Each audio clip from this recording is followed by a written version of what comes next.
decidido pasear por un jirón tarapotino muy particular, el Jirón Cabo Alberto Levó. Y digo particular porque no son pocos los lugares de nuestra región que llevan este mismo nombre. De hecho, existe incluso el distrito de Cabo Alberto Levó, que también forma parte de la provincia de San Martín. Con esto nos queda claro que el mencionado cabo fue alguien muy importante. Pero, ¿a qué fuerza armada pertenecía? ¿Quién era y qué hizo para recibir el honor de ver su nombre en calles, parques y distritos enteros? Bueno, si quieren conocer las respuestas, deberán acompañarme a una travesía histórica, pues iremos tras los pasos de uno de los más representativos héroes de San Martín. Mi nombre es Claudia Cari y esto es Historias con Arte Cacho.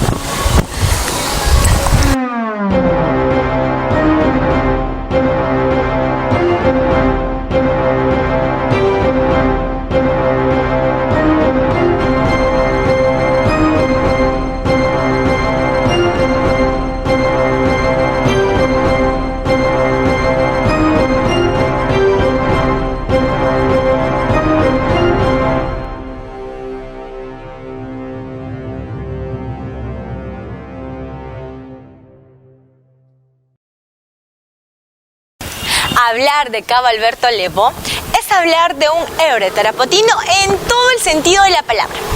Muchos conocemos su nombre, pero son pocos los que conocen su historia. Una historia que vale la pena rememorar, porque no solo nos habla de una figura heroica, sino que también da cuenta de una época tumultuosa en la que el Perú parecía estar en constantes conflictos con sus vecinos por problemas limítrofes. Y es que con la República cumpliendo su primer centenario, las fronteras peruanas no terminaban de estar bien definidas, debido principalmente a las constantes ambiciones de otros países. Sin duda, al Perú le había tocado un vecindario difícil, y es en estas circunstancias que nace Alberto Levó García un 4 de julio de 1910, hijo de don Juan Levó Macedo y doña Isabel García Ramírez. Pasó sus primeros años en la casa que tenían sus padres aquí en el Jirón Ramírez Hurtado. No es complicado imaginarse a un pequeño Alberto Levó jugando despreocupado en esta misma calle. El Cabo Alberto Levó nació y creció en la ciudad de Tarapoto, estudiando en estos primeros años de su vida en el Centro Educativo número 191, el actual Colegio San Antonio Ramírez Arévalo, el popular Jara, la misma institución educativa que cobijó en sus aulas ilustres personajes tarapotinos como el caete Fab, Néstor Guillermo del Castillo Paredes. Sería en esta etapa de su existencia que nacería ese amor y fervor patrio que tiempo más tarde condicionaría cada una de sus decisiones, las mismas que lo conducirían a aquel momento crucial que lo convertiría en héroe e inmortalizaría su nombre a lo largo y ancho de la región San Martín. Pareciera que cada historia de nuestra ciudad nos termina conduciendo siempre aquí, al icónico Parque Suchiche. Y es que la antigua laguna que se convirtió en el espacio público que vemos ahora lleva el nombre de nuestro héroe. Así es, aunque muchos sigámoslo llamando por el apelativo de la recordada Laguna Ococha, en torno a la cual se dice que surgió la ciudad de Tarapoto. El nombre oficial de este parque es Plaza Cabo Alberto Levó, razón por la cual encontramos su busto en medio del mismo. Además, es preciso señalar que este parque se ubica en lo que era su barrio, a tan solo una cuadra de donde vivía. Ahora bien, Alberto Levó desde muy chico supo lo que es llevar una vida de sacrificio y servicio. Siendo tan solo un adolescente, solía ser visto ayudando a sus padres en la empresa arriera que tenían, un negocio rentable en aquel entonces. Y es que al no existir otro medio de transporte en la selva de esa época, el traslado de bienes utilizando mulas u otro animal de carga dejaba importantes ganancias. Sin embargo, lo suyo no era la administración ni el manejo de una empresa. Lo suyo, como lo mencionamos hace un instante, era la entrega, el sacrificio y el servicio. A pesar de lo exitoso que era el negocio familiar, Alberto Levó descubriría luego que su destino estaba en el servicio a la patria. Con tan solo 22 años y habiendo sido un destacado alumno durante sus estudios escolares, recibe el llamado que recibieron muchos otros jóvenes como él, pues había llegado el momento de defender las fronteras del Perú. Y es que en aquella época las guerras con los vecinos seguían siendo relativamente frecuentes, así como lo fueron durante el siglo XIX. El primer conflicto para el que Alberto Leboe es llamado se produjo en 1932, siendo el enemigo en esa oportunidad Colombia, debido a una larga historia con el país vecino del norte relacionado con los territorios que los peruanos considerábamos como nuestros. Siempre dispuesto a entregarlo todo por su patria, Alberto emprende un viaje hacia Iquitos para enrolarse en el servicio militar. Dicho viaje, como solía ser en aquellos años, resultaba una travesía complicada, que requería trasladarse a la ciudad de Yurimaguas. Una vez allí, seguir el curso de los ríos hasta arribar a la capital loretana. Evidentemente, tal odisea fue atravesada con gusto por quien no dudaba de la nobleza de su causa. Así, una vez que llegó a Iquitos, inmediatamente se incorporó al batallón número 25 del ejército. Mencionábamos hace un instante que el héroe sanmartinense Alberto Leboe García abandonó su natal Tarapoto para trasladarse hasta Iquitos y enrolarse en el ejército para combatir en la guerra entre Perú y Colombia en 1932. No sería el único conflicto en el que Alberto demostraría estar dispuesto a sacrificarlo todo por su país. Pero, antes de continuar con su historia, es importante comprender las causas de estos enfrentamientos bélicos.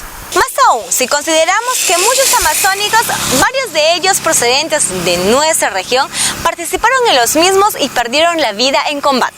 Siendo así, para entender un poco más de la guerra que se desató entre Perú y Colombia en el año 1932, debemos de retroceder un poquito más en el tiempo, justamente a la era en la que aún éramos una colonia de España. Es momento de regresar al Virreinato del Perú. Alguna vez el Virreinato del Perú abarcó casi la totalidad de Sudamérica, quedando fuera de sus dominios solo el territorio correspondiente a la actual Venezuela y una pequeña parte de lo que ahora es Brasil. Sin embargo, el extenso virreinato sería dividido en el siglo XVIII durante las llamadas reformas borbónicas, configurándose nuevas entidades administrativas y políticas que más adelante se convertirían en las diferentes naciones latinoamericanas que conocemos hoy. Y es que, al independizarse el subcontinente sudamericano con las campañas libertadoras de José de San Martín y Simón Bolívar, los nuevos países acordaron respetar las mismas fronteras que los españoles habían establecido cuando dominaban la región. Pero esto no evitó que surgieran problemas y malos entendidos, como el Perú sufrió con varios de sus vecinos, entre ellos Colombia. Y es que en 1739 se creó el Virreinato de Nueva Granada, otorgándosele el territorio de Maynas, que básicamente ocupaba lo que hoy conocemos como el departamento de Loreto y otras regiones colindantes. Pero en 1802, España decidió devolvérsela al Perú, algo que, al convertirse en Nueva Granada en Colombia, el país del norte no reconoció, iniciándose los conflictos limítrofes. A veces encontrar el mejor look es una verdadera odisea. Para eso existe Alexandra Shopper. Aquí vas a encontrar una variedad de estilos y con el mejor asesoramiento para que luzcas divina. Alexandra Shopper, ubícalas en el Jirón Manuela Morey, cuadra 1. Definitivamente las jóvenes naciones latinoamericanas tenían muchos problemas para definir sus fronteras. En casi todas las antiguas colonias españolas se desataron conflictos armados con el fin de delimitarlas debido a el querer utilizar como base los límites establecidos por los españoles durante su dominio en América. Muchas veces no resultaba suficiente. Nuestro país no era la excepción y las tensiones con los países vecinos fueron frecuentes durante todo el siglo XIX y buena parte del siglo XX. Lo que se convertía en un desafío adicional para nuestros gobernantes, que ya de por sí tenían que lidiar con los continuos conflictos internos de una naciente nación en la que los problemas estaban a la orden del día. En este punto es necesario hablar de un expresidente al que ya hemos hecho referencia en capítulos anteriores, Augusto Leguía. Y es que, durante el segundo gobierno de Leguía, se firmó en secreto un tratado con Colombia que, supuestamente, aseguraba el fin de los enfrentamientos con dicho país y zanjaba para siempre el asunto de nuestra frontera con este. Sin embargo, sería precisamente este tratado y las reacciones que provocaría lo que finalmente desataría la guerra colombo-peruana en 1932. La guerra se dio en toda esa parte, Leticia, por un tratado que hicieron en 1922 y que lo guardaron hasta 1931. Aquí había 7.000 soldados para ir a Colombia y liquidar a Colombia, eran 15.000 soldados. Estados Unidos manejó esta guerra, como lo ha manejado Inglaterra, la guerra con Chile, para contentarlo a Colombia. Como si él sería dueño del Perú, le regaló 406.000 kilómetros cuadrados de nuestro territorio. 10 años antes de que iniciase el mencionado conflicto, en el año 1922, el gobierno del presidente Augusto Leguía suscribió un acuerdo con Colombia en el que le cedía a este país parte de nuestro territorio. Dicho tratado se mantuvo en estricto secreto hasta 1927, cuando fue presentado y aprobado raudamente por el Congreso, casi entre gallos y medianoche, con la evidente intención de que pasase desapercibido. Pero, evidentemente, era imposible que algo así pasara inadvertido, especialmente para los habitantes de Loreto, quienes vieron con estupor cómo su región era recortada e incluso cómo una ciudad entera era separada del Perú para ser entregada a Colombia. Al cederle Leticia a los colombianos, ellos ganaban un acceso al río Amazonas que antes no poseían, pero al mismo tiempo se iniciaba el drama de los compatriotas que allí vivían, quienes abruptamente y de un momento a otro se vieron apartados de su nación por decisión del propio Estado peruano. Esto motivó una serie de protestas que desembocarían en actos violentos en la propia Leticia y a bajo dominio extranjero. Y dado que los desmanes eran protagonizados por peruanos, el gobierno del país vecino esperaba una pronunciación desde el Perú que condenara estas acciones. Pero el nuevo presidente, Luis Sánchez Cerro, sabía que la herida aún permanecía abierta entre la población. En consecuencia, en lugar de reprobar lo hecho por los compatriotas, los respaldó, afirmando que su motivación era legítima: defender la soberanía peruana en un territorio cedido en secreto y a traición por el régimen entreguista de Leguía. Tras esto, se desataron las acciones armadas entre ambas naciones, y el conflicto se extendería hasta el año siguiente, cuando se le puso fin de manera sorpresiva al gobierno de turno. El presidente Sánchez Cerro, que estaba empecinado en ganar la guerra contra Colombia, fue asesinado en 1933 por un militante aprista cuando el mandatario salía del antiguo hipódromo de Santa Beatriz en la ciudad de Lima. Lo sucedería en el cargo el general Óscar Benavides, quien, al ser amigo del electo presidente colombiano en aquel entonces, decidió reunirse con él para ratificar el tratado firmado en los tiempos de Leguía. Así, el Perú tácitamente renunció para siempre a Leticia y otros territorios cedidos por aquel régimen, en tanto que Colombia devolvía a Perú el territorio ganado en el enfrentamiento bélico, así como los prisioneros de guerra y todo el armamento arrebatado a nuestras fuerzas armadas. Nos guste o no, eso fue el resultado del enfrentamiento con el vecino del norte. Aunque, ya que hablamos de vecinos norteños, es momento de mencionar a Ecuador. Y es que el siguiente conflicto que tendría el Perú se daría con ese país. Y es allí donde el cabo Alberto Levó realizaría el mayor sacrificio que alguien puede realizar por la tierra que le vio nacer. El aprista que le mató a Sánchez Cerro se llamó Abelardo Mendoza Leiva. Un aprista mata a Sánchez Cerro cuando estamos viniendo a la guerra. Está revisando a los soldados y lo mata. ¿Quién ordenó? Y luego el parlamento, donde había mucha influencia aprista, ¿qué hizo? Ordenó el parlamento de que continuara en el gobierno del Perú Óscar Raimundo Benavides, que era general de división en ese momento. Los malos entendidos con Ecuador se produjeron incluso desde antes que dicha nación apareciera y comenzaron a los pocos años de declarada la independencia del Perú. De hecho, uno de nuestros libertadores estuvo involucrado directamente en el conflicto desde su inicio, no precisamente como aliado. Al contrario, hasta podría afirmarse que él fue el causante de las enemistades. Resulta que, tras conseguir librar a nuestra nación del yugo español, Simón Bolívar pretendió permanecer en el poder como dictador en un régimen que mostró a los peruanos la cara menos amable del libertador. Medidas prolongadas por este, entre ellas la restauración de la esclavitud y del impuesto a los indios, desataron el rechazo de sectores importantes de la población, el mismo que aumentó cuando el venezolano reconoció la independencia del Alto Perú, rebautizándolo como República de Bolívar, aunque tiempo después cambiaría su nombre a Bolivia. La indignación de los peruanos fue tal que propició su salida del país en 1827. Herido en su orgullo y al mando de la Gran Colombia, desaparecida nación conformada por los actuales Colombia, Venezuela, Panamá y Ecuador, Bolívar arremetió contra nuestro país, reclamando para sí los territorios de los departamentos del norte peruano.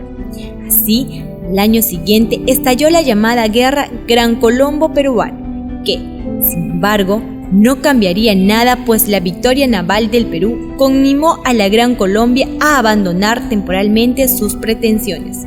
Sin embargo, al separarse de la misma, Ecuador no tardaría en reivindicar los reclamos de aquella.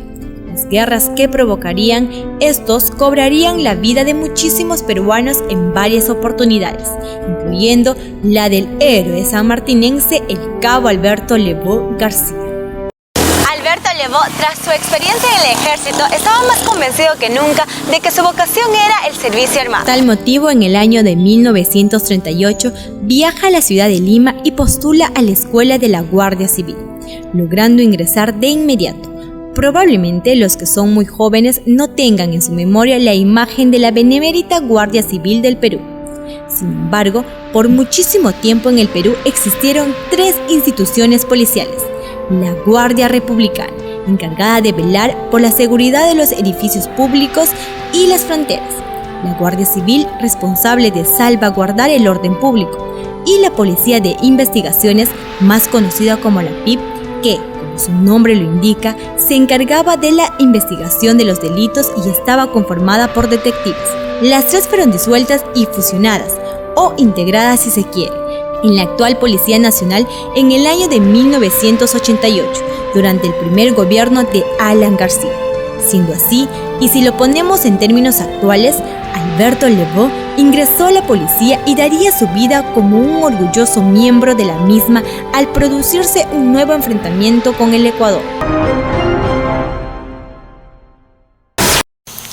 Corría el año de 1941 y el Perú se vería frente a un nuevo conflicto armado. Todo comenzó en la mañana de un 5 de julio, cuando militares ecuatorianos invadieron territorio nacional. La Guardia Civil, que se encontraba en el poblado fronterizo de Aguas Verdes, departamento de Tumbes, reaccionó con premura frente a la sorpresiva incursión de los norteños, logrando contener el avance de las fuerzas invasoras y obligándolas a retroceder.